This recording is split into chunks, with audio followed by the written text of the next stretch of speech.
جو علوم و معرفت کا خزینہ ہے، جس کے اندر وہ دل ہے جس میں قرآن محفوظ ہے، جس کو کم سے کم 3 مرتبہ شک کیا گیا، چاک کیا گیا، حضور نبی پاک علیہ الصلوۃ والسلام کی کامل بیداری کی حالت میں، جو سینہ مبارک چوڑا تھا، بطن مبارک سے یعنی پیٹ مبارک سے کچھ آگے تھا، چھاتی پر بال نہ تھے، سینے کے اوپر کے حصے میں کچھ بال تھے، سینے کے درمیان سے بالوں کی ایک باریک لکیر تھی جو سیدھی ناف مبارک تک آتی تھی،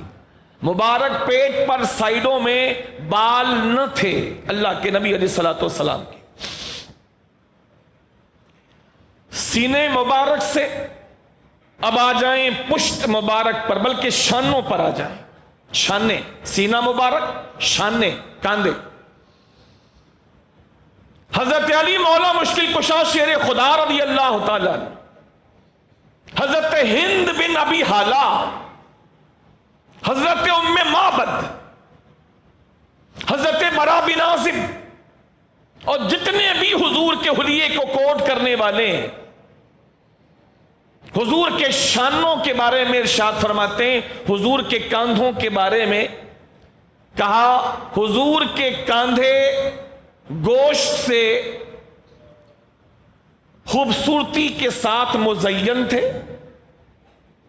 پتلے شانے نہیں تھے، پر گوشت تھے لیکن زیادہ گوشت والے نہیں، اور دونوں شانوں کی ہڈیاں بڑی تھیں، بلکہ حضور کے جسم کے ہر جوڑ کی ہڈی تناسب کے ساتھ خوبصورت ریشوں میں بڑی تھی، ہڈیاں ہر جوڑ کی ہڈی بڑی تھی، ایک خوبصورت تناسب کے ساتھ، اور دونوں کاندھے حضور نبی پاک علیہ الصلوۃ والسلام کے پرگوشت تھے، خشک اور سوکھے نہ تھے۔ حضور نبی کریم علیہ الصلوۃ والسلام اس مبارک شانوں کی چوڑائی کی وجہ سے کشادہ سینے والے بھی تھے اور کشادہ پشت والے بھی تھے۔ اعلی حضرت نور اللہ مرقدہ انہی شانوں کے بارے میں فرماتے ہیں، جس کو بارے دو عالم کی پرواہ نہیں، جس کو بارے دو عالم کی پرواہ نہیں، ان شانوں کی ہمت پہ لاکھوں سلام۔ دو کائنات، پورے کائنات کا بوجھ ان شانوں پر ہے، ساری کائنات کا بوجھ کہ پوری دنیا تک اسلام کی دعوت پہنچانے کی ذمہ داری ہے، انہی شانوں پر ہے، لیکن اللہ کے نبی کے شانوں کو اس بات کی کوئی پرواہ نہیں، چونکہ کاندھے اللہ نے مضبوط عطا فرمائے ہیں، جتنی بڑی ذمہ داری ہے اتنی مضبوط کاندھے ہیں، اور ان کاندھوں پر مزید ہمت دینے والا، طاقت دینے والا خود اللہ کے نبی کا محبوب خدا ہے۔ شانے چوڑے تھے، پرگوشت تھے، مضبوط تھے۔ شانوں سے اوپر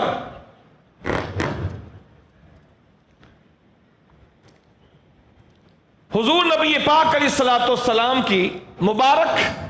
گردن پر آ جائیے، شانوں کے بعد حضور کی مبارک گردن۔ گردنوں کی مختلف کیفیات ہوتی ہیں، بعضوں کی گردن کچھ زیادہ اونچی ہوتی ہے،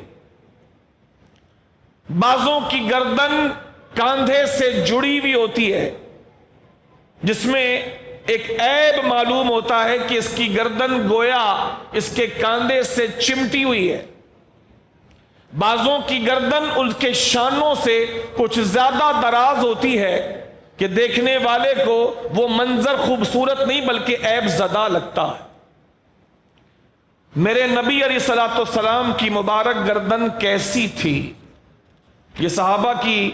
زبان اقدس سے آپ سن لے کہ نبی کریم علیہ الصلوۃ والسلام کی مبارک گردن کیسی تھی۔ چنانچہ جتنے صحابہ ہیں سب کہتے ہیں، اور سب کا مضمون تقریباً ایک ہی ہے،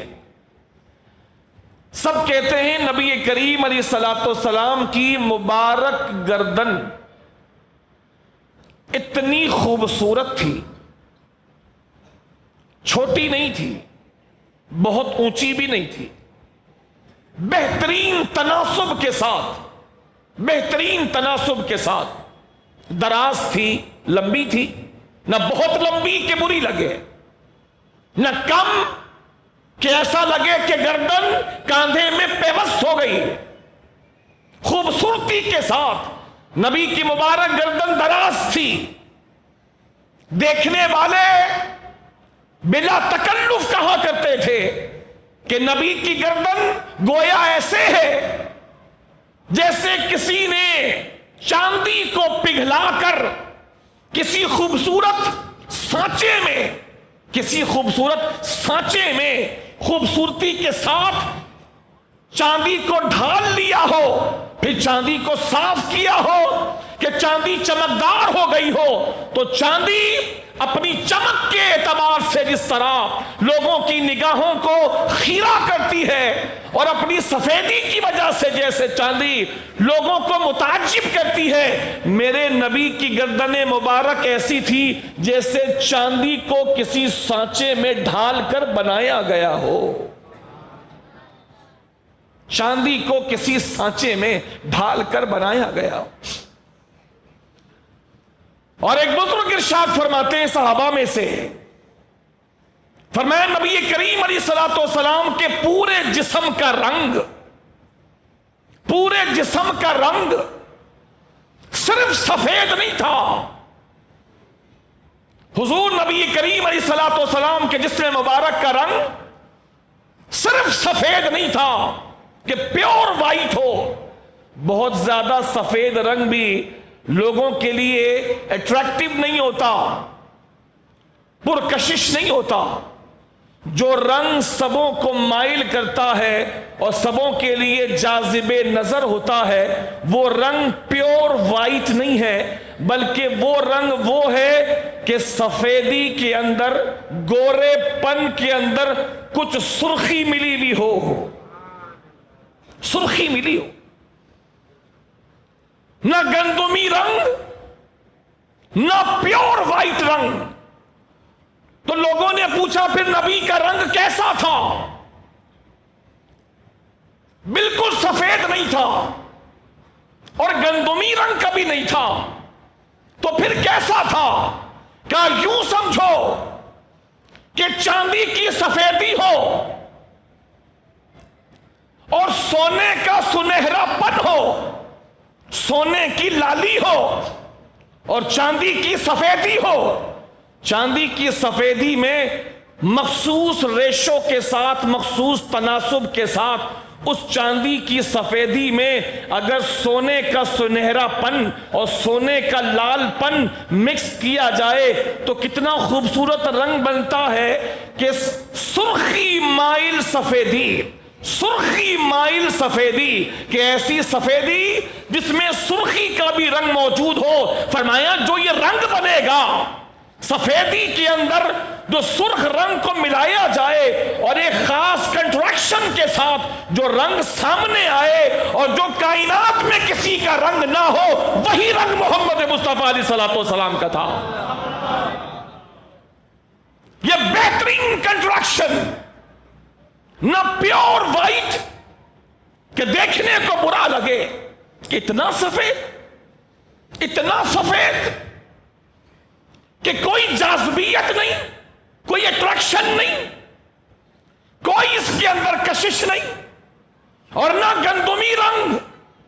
کہ کوئی کہے کہ سیاہی مائل ہے، بلکہ رنگ ایسا کہ چاندی کی سفیدی میں سونے کی سرخی مخصوص ریشوں میں، مخصوص تناسب میں ملائی جائے اور پھر کوئی رنگ بنے، اور وہ رنگ بھی پھر ایسا بنے کہ پھر ایسا رنگ کسی کا نہ ہو۔ وہ رنگ ہے محمد مصطفیٰ علیہ الصلوۃ والسلام کا، وہ رنگ ہے محمد مصطفیٰ علیہ الصلوۃ والسلام۔ صحابہ کہتے ہیں کہ حضور کی گردن کا وہ حصہ جو نظر آتا، حضور کے بدن کا وہ حصہ جو نظر آتا وہ تو یوں ہم چمکتا ہوا دیکھتے، سرخی مائل سفیدی رنگ، اور حضور کے جسم کا وہ حصہ یعنی مبارک گردن کا یا مبارک ہتھیلی کا وہ حصہ جو مبارک کپڑوں کے پیچھے ہوتا تو وہ ایسے چمکتا ہوا نظر آتا جیسے 14ویں کا چاند سخت رات میں چمکتا ہوا نظر آتا ہے۔ یہ میرے نبی علیہ السلام کا مبارک رنگ تھا۔ گردن مبارک نہ بہت موٹی کہ بری لگے، نہ بہت پتلی کہ بری لگے، نہ چھوٹی کہ بری لگے، نہ بہت لمبی کہ بری لگے، بہترین تناسب اور اعتدال کے ساتھ، بہترین تناسب اور اعتدال کے ساتھ میرے نبی علیہ السلام کی مبارک گردن دراز تھی، نہ موٹی تھی نہ بہت پتلی تھی، بلکہ تناسب کے ساتھ تھی کہ جو دیکھتے تو کہنے پر مجبور ہو جاتے کہ ایسا لگتا ہے کسی نے بڑی محنت کر کے اگر کوئی خوبصورت گردن چاندی میں ڈھال کر کسی کی بنائی ہو اور اس کے بعد کوئی خوبصورت سی گردن چاندی سے ڈھال کر بنائی جائے، اس سے بھی حسین گردن ہے محمد مصطفیٰ علیہ السلام کی، اس سے بھی حسین گردن ہے محمد مصطفیٰ علیہ تحیت والثناء کی۔ یہ نبی کریم علیہ السلام کی مبارک گردن۔ اب گردن مبارک سے کچھ پیچھے چلے جائیں، حضور کی مبارک پشت، حضور کی مبارک پشت، پیٹھ مبارک۔ سب سے پہلے یہ سمجھ لیجئے کہ حضور کی مبارک پشت پر بال نہیں تھے، صرف کاندھوں کے پاس بال تھے۔ آپ کو میری باتیں حفظ ہو رہی ہیں؟ یاد رہیں گی انشاءاللہ؟ جی، پوری پشت مبارک سیدھی تھی، اسٹریٹ، خم نہیں تھا پیٹھ میں، جو ایک عیب ہے۔ جیسے بعض لوگ ہوتے ہیں ہانچ بیک ہوتے ہیں، پیٹھ ان کی خم ہوتی نا، سیدھی پیٹھ مبارک، ریڑھ کی مبارک ہڈی سیدھی تھی، شانے چوڑے تھے، پیٹھ مبارک کے اس کاندھے پر کچھ بال تھے، باقی پوری پیٹھ نبی کریم علیہ السلام کی پشت مبارک بالوں سے خالی تھی۔ اس مبارک پیٹھ پر قدرت کا ایک اور کرشمہ تھا جو یونیک تھا۔ ویسے تو نبی کریم علیہ السلام کے جسم مبارک کے ناخن مبارک بھی اور جسم کا ہر حصہ یونیک اینڈ میچلس، منفرد اور بے مثل و بے مثال، لیکن ایک اور خاص چیز تھی، ایک اور خاص چیز تھی جو کسی کے پاس نہیں تھی، نبیوں کے پاس بھی نہیں تھی، کسی نبی کے پاس نہیں تھی۔ وہ صرف اللہ نے اپنے آخری نبی محمد مصطفیٰ علیہ تحیت والثناء کو عطا فرمائی۔ اس یونیک چیز کا نام ہے خاتم النبوہ، یعنی مہر نبوت۔ مہر نبوت کی ایک مہر تھی۔ حضور کی مہر نبوت دونوں کاندھوں کے بیچ میں بتائی جاتی ہے، دونوں کاندھوں کے بیچ میں، پشت میں، دونوں کاندھوں کے بیچ میں، لیکن دونوں کاندھوں کے سینٹر میں نہیں تھی۔ اس کی تشریح کرنے والوں نے کہا یہ دو کاندھے ہیں، اس کے سینٹر میں نہیں تھی، بلکہ مہر نبوت سینٹر سے ہٹ کر آگے جہاں